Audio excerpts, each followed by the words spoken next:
let's start off by asking both of you, have you learned any nice verses for today? And there's one person here in particular who we're going to ask, because that person promised that this week they will definitely learn a verse, because last week they didn't know. So will that person please identify themselves and tell us what verse you have learned for today?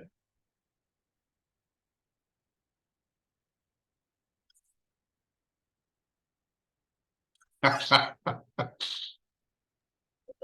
can give you verse from Srimad Bhagavatam. Good, good. That work? Okay, yeah. Okay. Джама десятом ваят, итара кеш черкеш абхиджана сваят, тене брахма хридею, дикавае мухьянти яцраехо. And I don't know the rest of it yet. I'm still okay. That's a great verse. And what does it mean? Oh, it means I'm bowing to the beauty of Krishna, and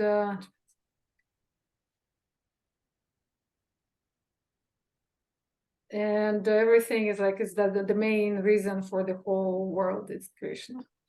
Do you have the verse in front of you? No, I don't have. I have the book, but it has very weird. Okay. What chapter is it in? It's the beginning. It's the first one. It's the first. Is it the very first verse? First text, first chapter, first. Okay. Canto. So either one of you can answer. Who is speaking Srimad Bhagavatam? Who's speaking? The Vyasadeva and the wise man. The white man? Wise man. White man? Why the wise white man? There is wise a man, the wise man who came to Vyasadeva. Okay. Who is speaking Srimad Bhagavatam? God. Okay, Shukadev Goswami. Shukadev Goswami, yes. Shukadev Goswami. Who is Shukadev Goswami's father? Krishna's grandfather. Huh? Krishna's grandfather. Krishna's grandfather? Yes. I might be wrong. I think so. Who did Shukadev Goswami hear the Bhagavatam from? Sorry. From Krishna? From Vyasadeva. Yes. Okay. Who is Vyasadeva's guru?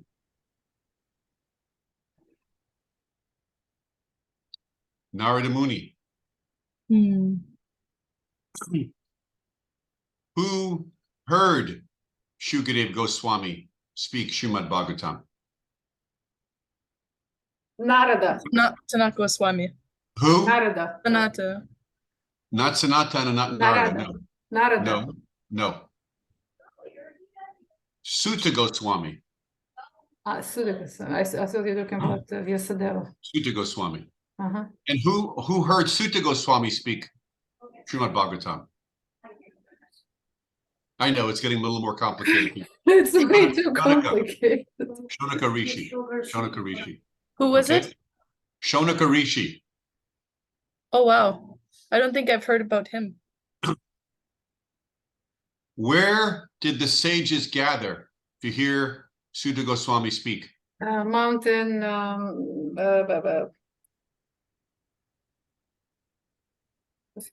Under a tree. Huh? Yeah, kind of. That's true. That's true. What's the name of the area? It's very famous back then. Yeah. Where many sages used to gather to do austerities, penances. Was it near Akunda? Was it near Akunda? Near Akunda? Near a river, yeah. Well, everything back then was near a river, pretty much. Okay. Naimisharanya. Yeah. Naimisharanya. Okay. Naimisharanya. Okay. So why is it important to hear Srimad Bhagavatam? Because it's the consistency of the whole Vedas. It's the sweetest nectar of the whole Vedas. It's like the whole conclusion of the whole Vedas. Okay, you mean like It's also, the essence? Essence of the Vedas, yes. it also glorifies devotional service to Sri Krishna. Very good, very good. Now, what type of Veda is Srimad Bhagavatam? The incarnation of Sri Krishna. Bhagavatam Purana. Yes, Yeah. Purana. Mhm. Okay, good. Bhagavatam Purana. What type of Veda is Bhagavad Gita? Bhagavad Gita Purana. No, Upanishad. Upanishad. Gita Upanishad. Gita Upanishad, yes. Bhagavad Purana, Gita Upanishad. Does anyone know the difference between Puranas and Upanishads? Okay. So the Puranas are more like stories handed down by the pure devotees Mhm. that describe and glorify the Lord, which is very important because that's what we call prima facie evidence. Mhm. It's primary evidence about the existence of God when we hear from the pure devotee. That's hearing from this pure devotee. Mhm. That's considered Upanishad. Purana is when God speaks it. Bhagavad Gita is spoken by Krishna. Right. These Upanishads spoken by God. These are high level. Okay, and there's different Upanishads and different Puranas. Sorry.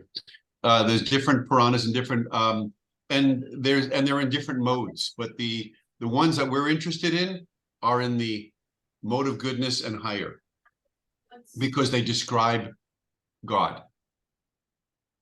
So there's two things we're going to talk about right now that are very important. One of them we'll probably never even come across, but it's very important. And the other one we will come across. The first one is demigod worship. Okay, demigod worship. Now, you and I don't come from Hindu families, and so we're not familiar. We haven't been brought up worshiping Durga, Shiva, different demigods, right? But in many, many Hindu homes, for many, many, many thousands and thousands of years, hundreds of thousands of years, demigod worship is very important. It's very important to the people. Why is demigod worship important? What do demigods give the people who worship them? Material status or things that they need in their lives. That they think they need. Yes, exactly. Everyone, because of the pushings of the senses for wanting for sense gratification, there's a desire for things, for wealth, fame, knowledge, and so it is easy to worship the demigods to get these attachments or these benefits, right? Okay, but what does Krishna say in Bhagavad Gita about demigod worship? Do not worship demigods because you can just address to me and that you don't need demigods in the middle. Why? Because I know better what you need. You don't need material stuff. Almost. Because Krishna says that by worshiping the demigods, you're worshiping me indirectly because the benefits that you get from worshiping the demigods are bestowed by me alone anyhow. Right? In Bhagavad Gita, he says this. So he does not recommend demigod worship in Bhagavad Gita. No need. Right? We know Indra Puja, how the residents of Vrindavan wanted to worship Lord Indra in order to get rain for the crops, and Krishna said, just worship me instead. He was very, very cool about it, very fun, very beautiful, very charming, but there's a lesson to be learned. So he does not recommend worshiping demigods. Okay, so, but men of small intelligence, Krishna says in Bhagavad Gita, worship the demigods. So people who want quick results, who want fast results, worship demigods for wealth, fame, strength, knowledge, all of these different things. It's mentioned in the second canto of Srimad Bhagavatam, why people worship demigods. It's because people aren't aware of the goal of life. They don't know the goal of life. So all of these benefits only give them temporary benefits. They Can I make, ask a question on this theme? yeah. So we know like we understand demigod worship. You're explaining it right now as well, and it's different than worshiping Sri Krishna. But you also have Lakshmi and Narayana, who are incarnations or expansions. I'm gonna say expansions of Krishna. So when people and folks worship Lakshmi or Lakshmi and Narayan, is that similar? Is that closer to demigod worship, or is that closer to Sri Krishna's worship, or is that its own worship outside of the demigod world?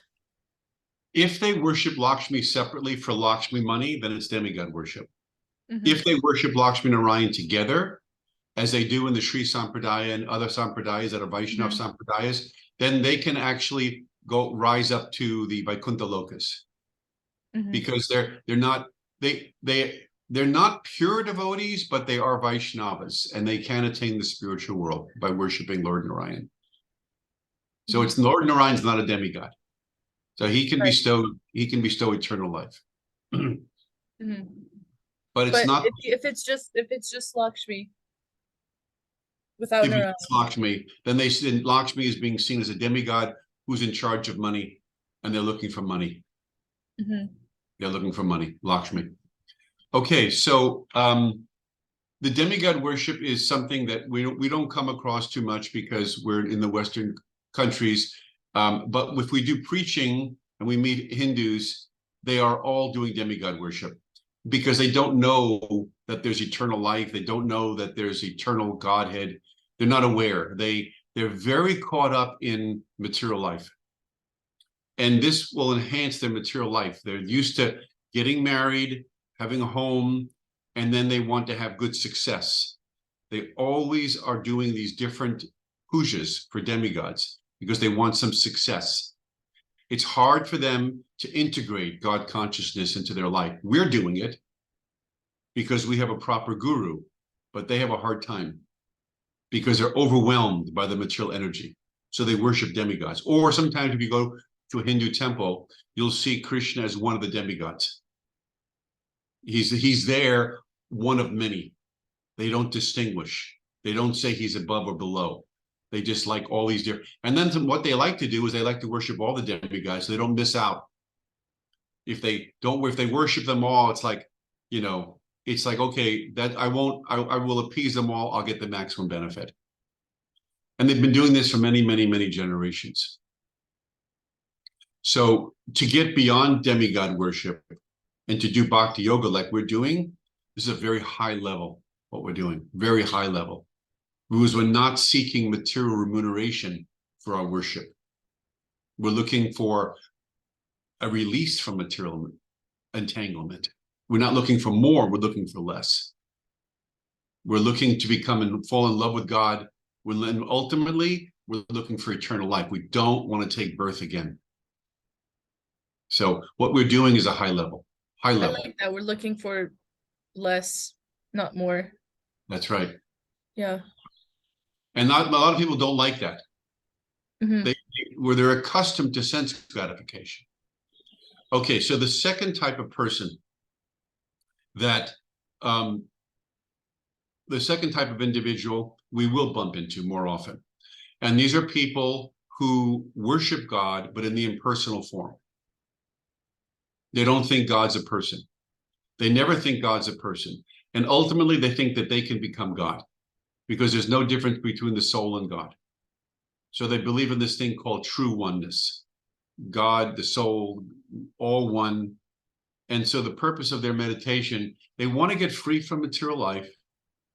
Many of them, they're not looking to enhance their material life. They want to get to the spiritual platform, but they think that they are God, and then ultimately they are God, or there's no God. There's now a new age type of impersonalist too, where they want it all. They want material life and spiritual life. They want to enjoy themselves, enjoy their senses, and they want to become one with God. So that's a real mishmash, a real mishmash. It doesn't follow any path whatsoever. Complete Kali Yuga mentality. So these are the two types of persons that you'll meet: demigod worshipers and those that are worshiping the impersonal aspect of God.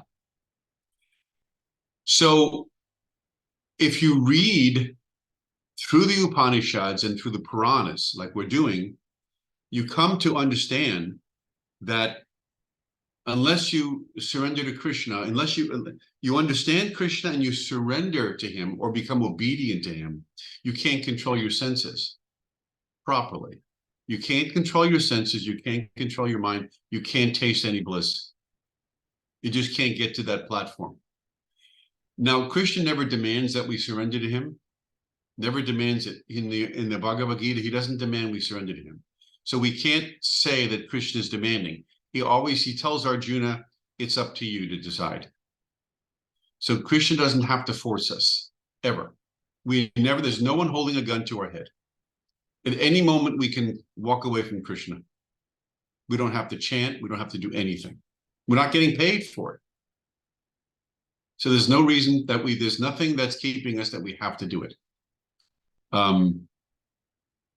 So Krishna says to Arjuna in the Bhagavad Gita, now that I've spoken to you the absolute truth about me, and now that I've educated you, you must decide how you want to perform, how you want to go forward.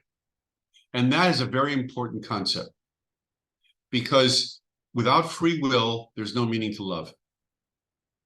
So we're not being forced, but on the other hand, this is what makes the most sense for us. So we have to become wise. Wisdom means that we get the vigyan, the knowledge, and then we apply it. Once we apply the knowledge, it's called vigyan. Gyan is the knowledge we hear, and vigyan is the application. So we have to apply the knowledge. And when we apply the knowledge, then we become well situated in bhakti. Our senses become controlled, we become happy, we contact God, we feel bliss, etc., etc. But it has to be on our free will. No one's going to force us. Now, in the beginning, and not just, I shouldn't say just not in the beginning, but at all times, our devotional life begins when we accept the spiritual master. First, we're hearing, let's say, a little bit, we're hearing, but when we become serious, we accept a spiritual master who is a bona fide spiritual master in the succession going back to Krishna. And then when we accept the spiritual master, then we follow him. He's actually more merciful than Krishna, because Krishna he's allowing us to do what we want. The guru is keeping tabs on us. He's keeping a watchful eye. So he doesn't want us to go off and do something crazy. Krishna will let us, but the guru is not. He wants to keep us on the path. So by serving guru obediently, it's like serving Krishna. Hari, Saksat Hari means the guru is directly Krishna for us. So it's important at some point in our devotional life to get a spiritual master and just serve him humbly. That way we will probably learn how to serve a personality greater than ourselves. When we serve a personality greater than ourselves, then humility, obedience, tolerance, proper mentality, that all these things are come into our heart, all of them. And these are required in order for us to properly execute Krishna consciousness and to enter into a relationship with Krishna. So the guru is there. He's not getting paid.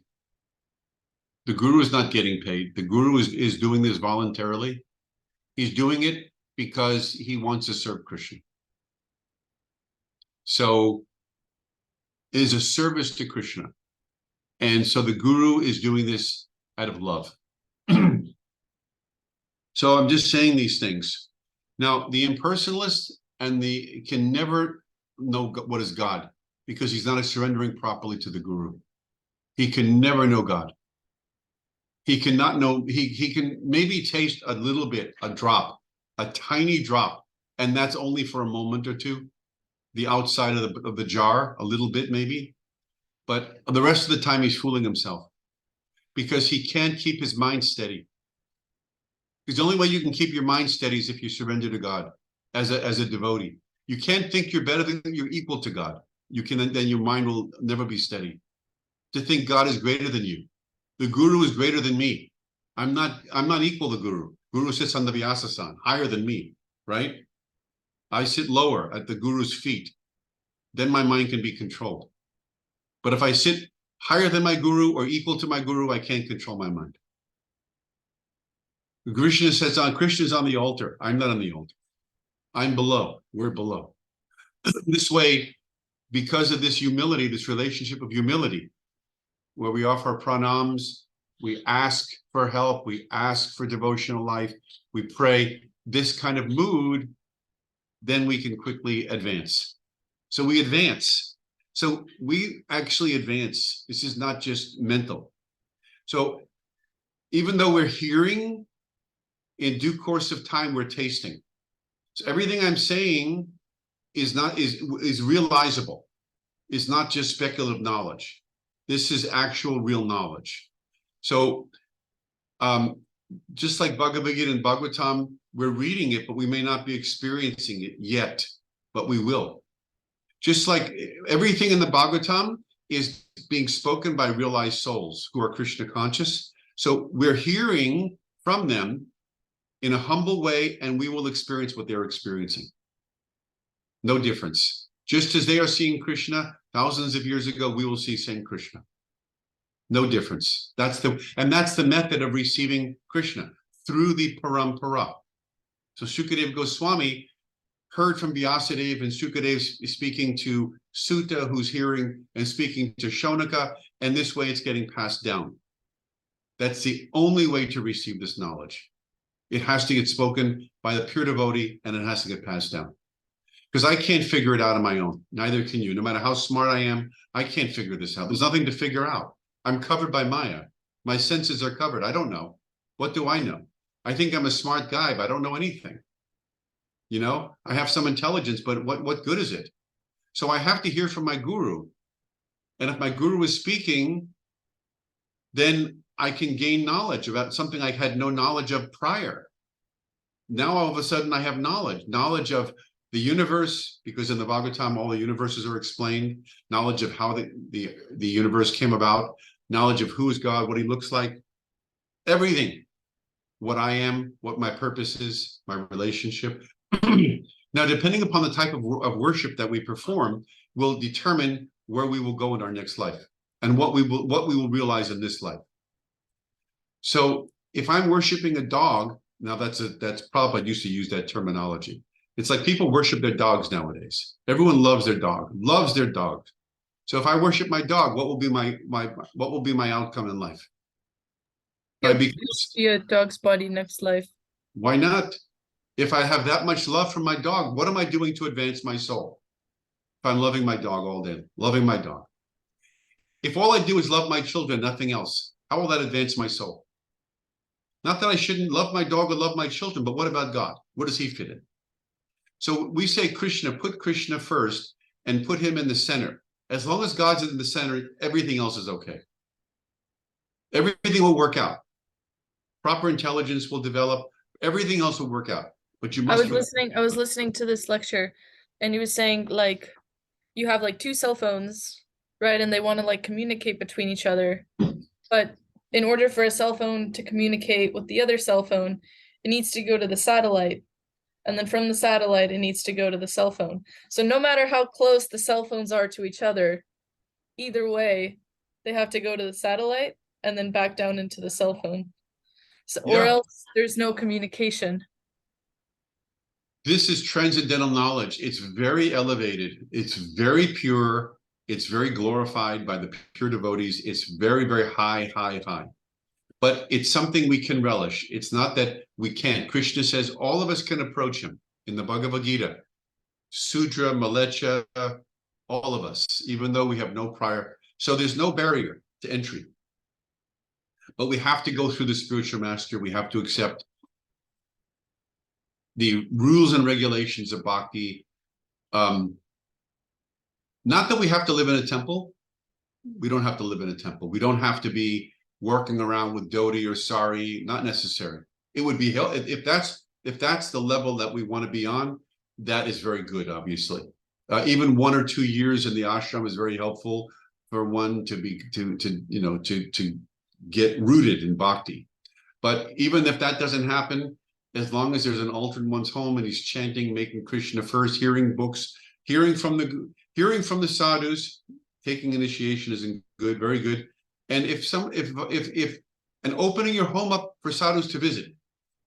So, if you have a nice home and you're cooking, then you should invite sadhus over. Sadhus, you feed them, and then they will speak Bhagavad Gita and Bhagavatam to you and help enlighten you. And that's really good.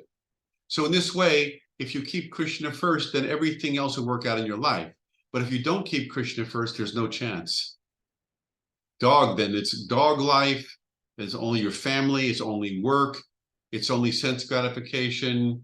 It's only drinking, intoxication, fickle mind, very tiny life, very small life, everything centered around the self. And the self is fallible. The body is fallible. So this life is worthless. Very, very small life. When there's such great opportunity, so much greater opportunity. So Prabhupada, this hogs, dogs, camels, asses, Prabhupada says, in this Kali Yuga. People are generally hogs, dogs, camels, asses, meaning that there's no Vedic civilization. People are eating meat all the time. So these are things that we immediately stop. We don't eat meat. We don't eat fish. We don't eat eggs. We immediately follow the regulative principles and we chant Hare Krishna. This Hare Krishna mantra is extremely powerful mantra. It's meant for us in the Kali Yuga. We need something powerful. If you have cancer or you have a very bad disease, you need strong medicine. So otherwise, if there's no strong medicine, we can't overcome these material conditions. And the meat eating that's going on from all the other living entities, everyone's eating meat, so it creates a terrible atmosphere. So how can we try to keep our Krishna conscious when we're always mingling with these people? So that's why we need a very powerful mantra to help protect us and purify us. Despite this being the worst age, the Hare Krishna mantra can create like a transcendental bubble for us. It can be very, very good for us. So we shouldn't think that the Kali Yuga is so bad that we can't become God conscious. We can become God conscious. It can happen for us. It'd be gradual, not going to happen in one moment, but it's gradual. But you can see yourself advancing. Every time you take prasadam, every time you chant, every time you dance for the deity, you dress the deity, you do something that's Krishna conscious, you feel happy. It's always happy, always. So you learn to always be close to Krishna because this brings you real happiness. Everything else is just phantasmagoria. It's pretty much illusion. But it takes time to focus the mind, concentrate the mind. So we go at a pace that's comfortable for us. But we push ourselves a little bit more than what we used to. So like if you go to the gym, you don't just always do super light weights. You want to get a little more because you want to push your muscle to grow. I go to the gym. So in the same way, Bhakti Yoga, okay, I've only done 2 rounds today, but I'm going to push to go to 3 rounds. My mind's agitated, I'm going to push. I'm going to go to 16 rounds, but because my mind, my body wants to eat, and I'm hungry, or I got other things I got to do, but I'm going to push. So what happens is you begin to regulate, you learn. How can I chant my rounds without disturbing my mind so much? I know. I'll get up early. Before my body gets hungry, before I start making all these demands, and before work and everything else, and the sun is not up yet, it's still down. So I can chant. Then I can chant, even though, as long as I don't go back to sleep while I'm chanting. If I'm chanting in the early morning, it's called Brahma Muhurta. Early morning is the best time for worship. Later, there's busy sound, cars, people, distractions, work, studies, all things are going on. It's harder. In the evening, we're tired. So we get up, first thing we do is we chant. That gives us a good jump on the day. If we do this every single day, It's like developing a muscle. The muscle gets stronger. So this way it's easier. Like today, I chanted 16 rounds. So I'm on a roll. I can continue tomorrow. 16. I'm on a roll. So this way we're rolling through life and we're developing a nice muscle along the way. And we'll look back one day and we'll see how far we came. It's like on a hike. You're hiking and you're plodding along and oh my God, every time you take a hike, a step, it's hard, but you keep doing it and you're going, where am I? What have I done anything? And you turn around, all of a sudden you're pretty far up the hill. It's surprising. In the same way with Bhakti Yoga, no different. Every day you're pounding away, you're chanting, you're doing what you're supposed to do. You know you're supposed to do this. And then one day, all of a sudden, you realize you've become quite a ways. You really have come quite a ways. You're ready. You feel like I want to get initiated. I want to get more serious. Or you feel like this is helping me so much in my life. My mind is more controlled. All these things you'll say, all these nice things to yourself. And you'll thank yourself that you did this Bhakti Yoga. You'll thank you. Because nothing else in life will be as valuable. That for sure. And you've heard this from other sadhus, other devotees. You heard it from the guru. It's actually a fact. There's nothing more important than your Bhakti Yoga.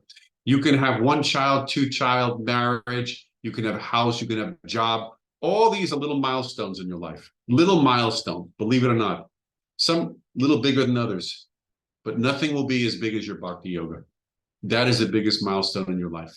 You will know that. And then at the time of death, when we die, or when we're in old age, this is something that will be very, very meaningful to us, especially at the time of death.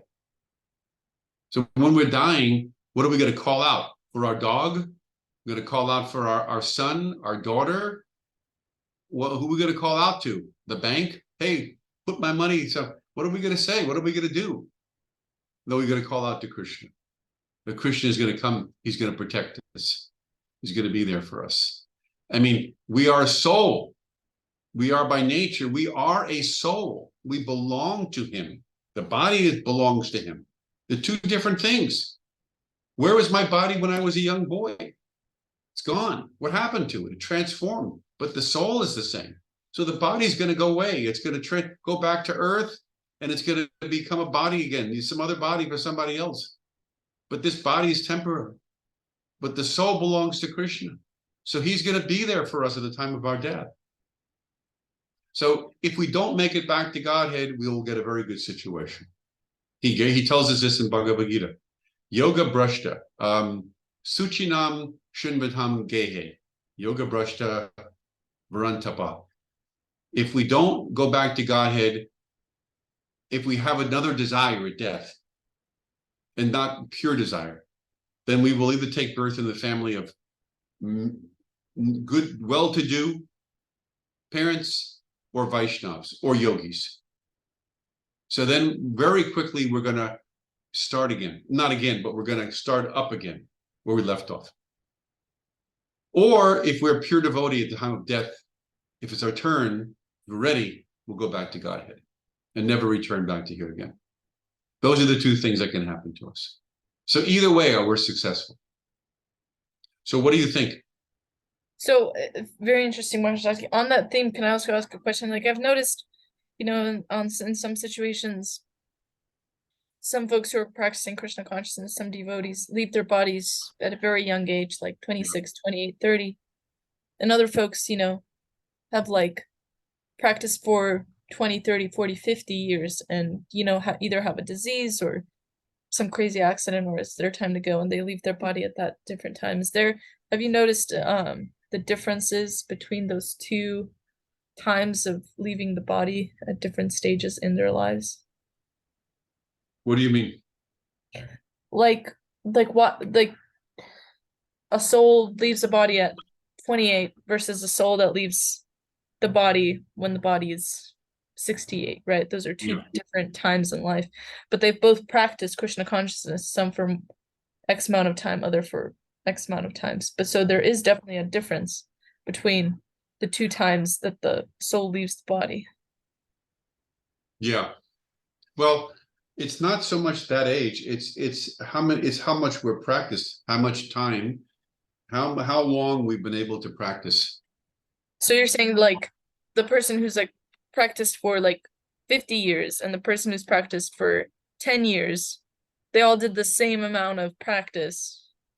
Just No, in not the same. No, if you have more years and you're able to practice more years, you have more opportunity.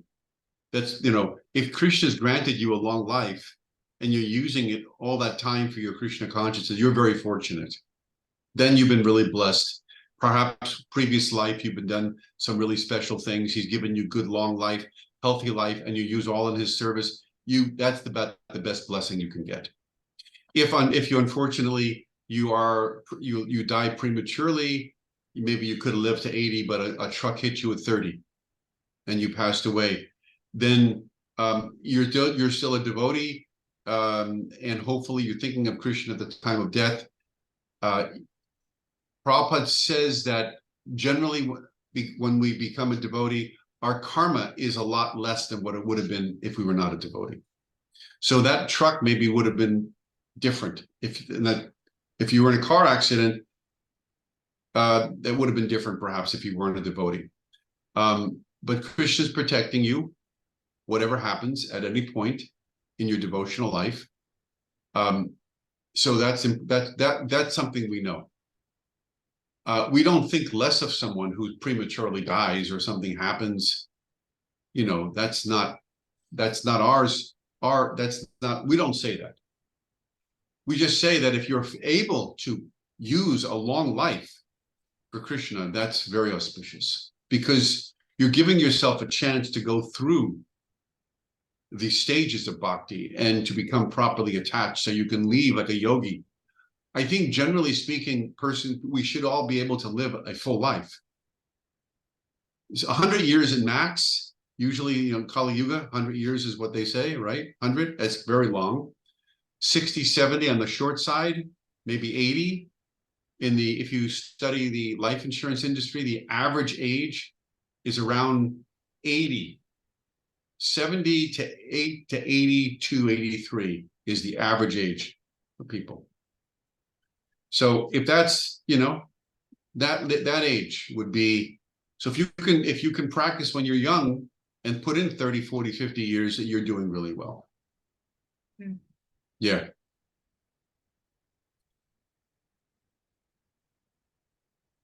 Because it takes time. Yeah, definitely. I've noticed that. And you can't, you can increase your sincerity, but you can't jump artificially. Like jump the process, like go over the head. Right. But we have we have japa retreats, and we have all types of things with this ekadasi. We have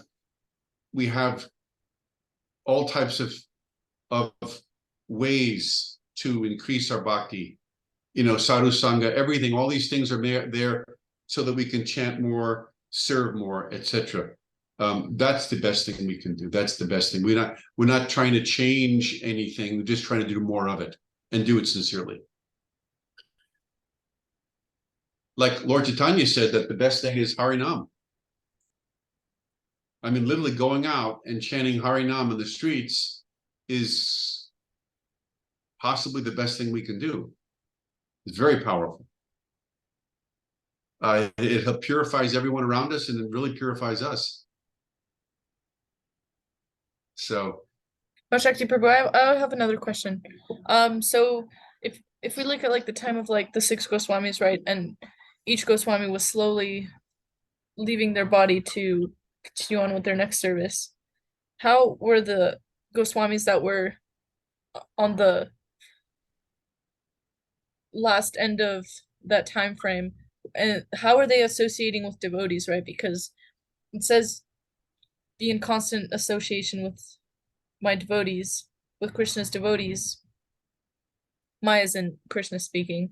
So how are these exalted souls associating with devotees when all of their friends, the other 5 Goswamis, already left the planet? Like, if the last Goswami, who was he associating with while on the planet? You know what I mean? Like how are like these exalted souls associating with devotees when they don't really have devotees around them at that time who are on the They same did. You level did know as they them? did.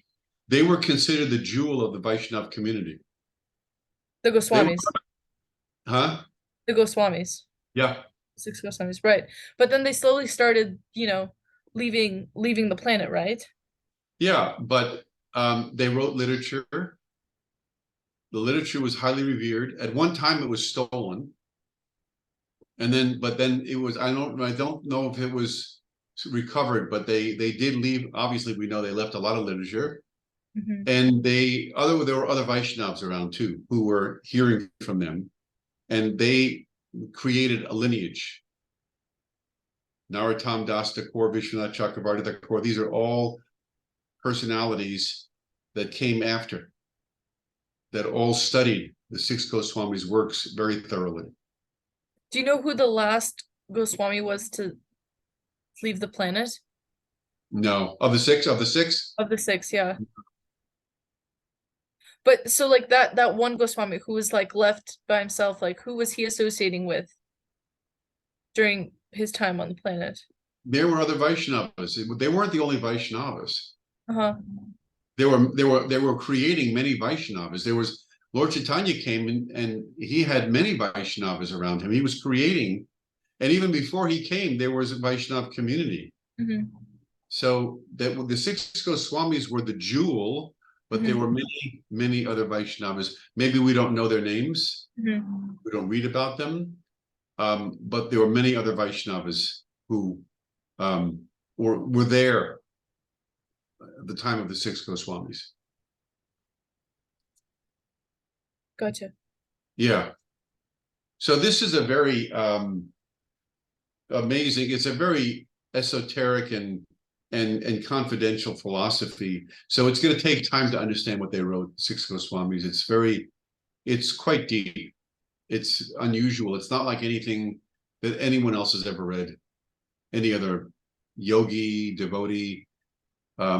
What Lord Chaitanya gave is nothing like anyone's ever seen on the planet before. Very unusual. It's okay. Here's what I want you to know. What the 6 Goswamis gave, which is what Lord Chaitanya gave them.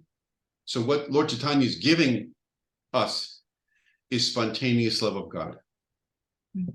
The spontaneous love of God has never been seen before on the planet.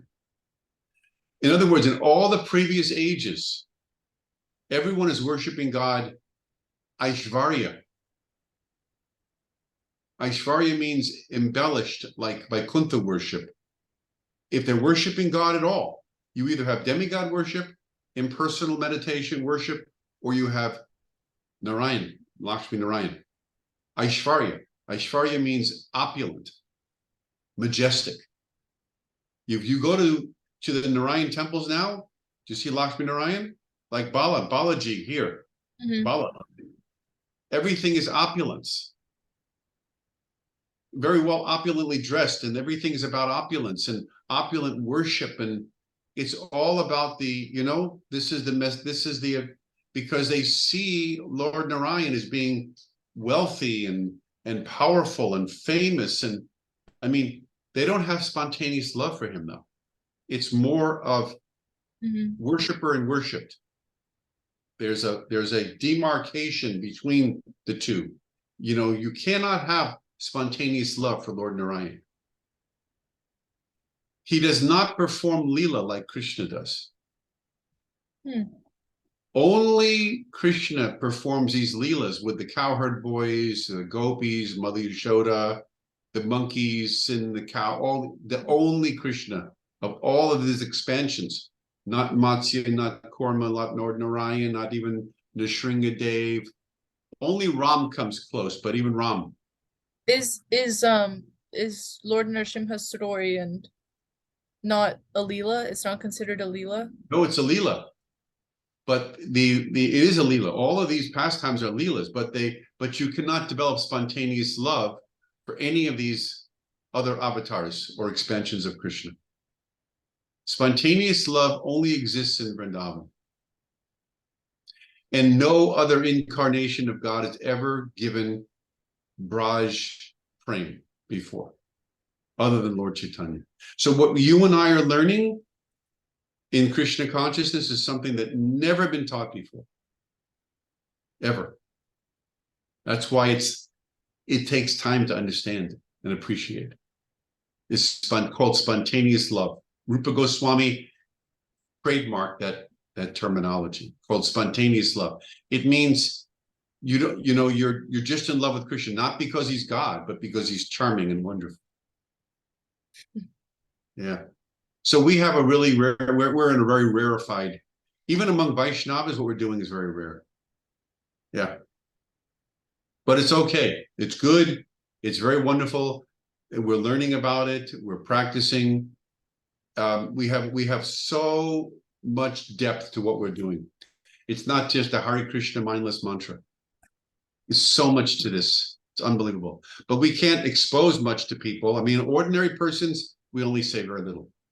But to devotees who are sincere about this, we can speak more. And even among our devotees, we can only speak to certain levels depending on what we know. So Lord Chaitanya was asking Ramananda Roy, he was saying, okay, what's the highest? And Ramananda Roy and Chaitanya Charitamrita, he was going into different levels. Lord Chaitanya was going, okay, higher. What's higher? What's higher? And he was going, Varnashram. Okay, what's higher? What's higher? And he would keep going higher, higher until he got to Radha Krishna, the pastimes of Radha and Krishna. Oh yeah. Yeah. But we can't jump there either. Yeah. Just like in the temples, we can't just worship Radha Krishna. We worship Lakshmi Narayan. This is probably it's more formal. We want to be, until we are pure and we're not associating with our body and our mind, we have a very high state, then and even then, externally, we always are showing proper etiquette in the temple, but internally we might be fainting. We might be feeling different, but we don't want to expose that so I'm trying to tell you, this is very rare what we're doing. It's very rare. So the opportunity to join Krishna in Vrindavan is very rare. Doesn't happen very often. As soon as the Kali Yuga, as soon as the golden age is over, 10,000 years, people won't be doing this anymore. And then when the Kali Yuga is over and back to Satya Yuga, no more Vrindavan Prem, Braj Prem. Be back to worshiping Lord Narayan, Vaikuntha worship. Anyone there in the Satya Yuga, Treta Yuga, Dwapara Yuga, they're only going to be able to go to Vaikuntha, which is still great, but it's not Vrindavan. It's not Goloka.